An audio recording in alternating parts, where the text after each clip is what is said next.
विक्रम बेताल की 10वीं कहानी सबसे अधिक त्यागी कौन।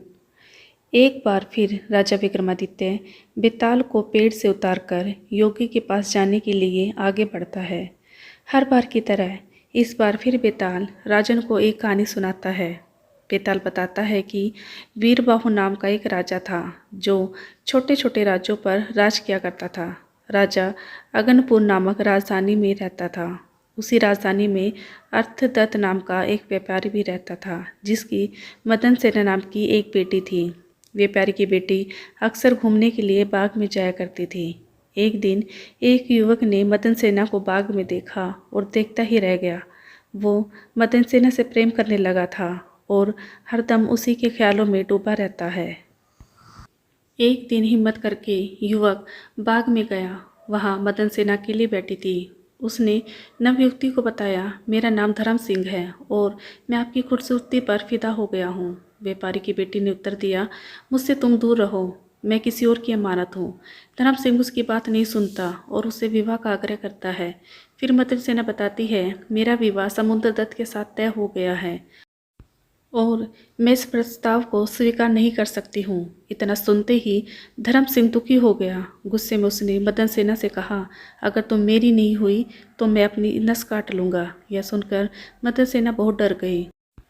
मदन सेना ने उसे वचन दिया कि वो ठीक 5 दिन बाद उससे मिलने के लिए आएगी। यह सुनकर धर्म सिंह खुश हो गया। 5वें दिन मदन सेना का विवाह समुद्र दत्त से होना था। विवाह के सारे रीति रिवाज पूरे करने के बाद मदन सेना अपने पति समुद्र दत्त के घर चली गई, लेकिन उसे धर्म सिंह को दिया हुआ अपना वादा याद था।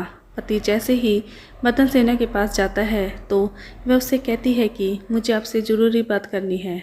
वो बताती है, मुझे एक लड़के से मिलने जाना है जिसे मैंने शादी से पहले आज के दिन मिलने का वचन दिया था।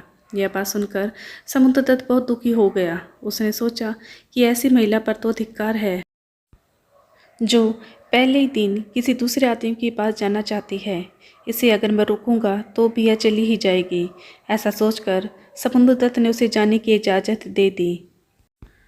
पति से जाने की आज्ञा मिलने के बाद मदन सेना तेजी से उस लड़के के घर की ओर जाने लगी। दुल्हन के कपड़ों में जाती महिला को देखकर एक चोर ने उसे रोक दिया। उसका पल्ला पकड़कर चोर बोला, कहाँ चली? मदन सेना डर गई। उसने चोर को कहा, तुम मेरे गहने ले लो और मुझे जाने दो। चोर ने कहा, मुझे तेरे गहने नहीं बल्कि तू चाहिए। मदन सेना ने सारी बात बताते हुए कहा, पहले मैं धर्म सिंह से मिलने जाऊंगी, उसके बाद मैं लौटकर तुम्हारे पास आऊंगी। चोर ने पूछा, तुम शादी के पहले दिन ही अपने पति को छोड़कर जा रही हो? लड़की ने जवाब दिया कि वो अपने पति की इजाज़त लेकर जा रही है।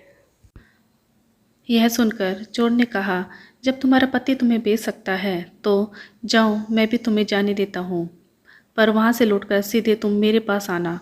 मदन सेना चोर को वचन देकर उस लड़के के पास जाने के लिए चलने लगी। उधर मदन सेना का पति और चोर दोनों उसका पीछा कर रहे थे।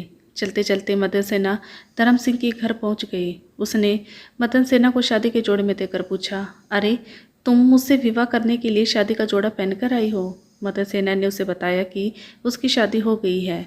इतना सुनते ही लड़के ने कहा, तुम कैसे अपने पति से बचकर यहाँ आई?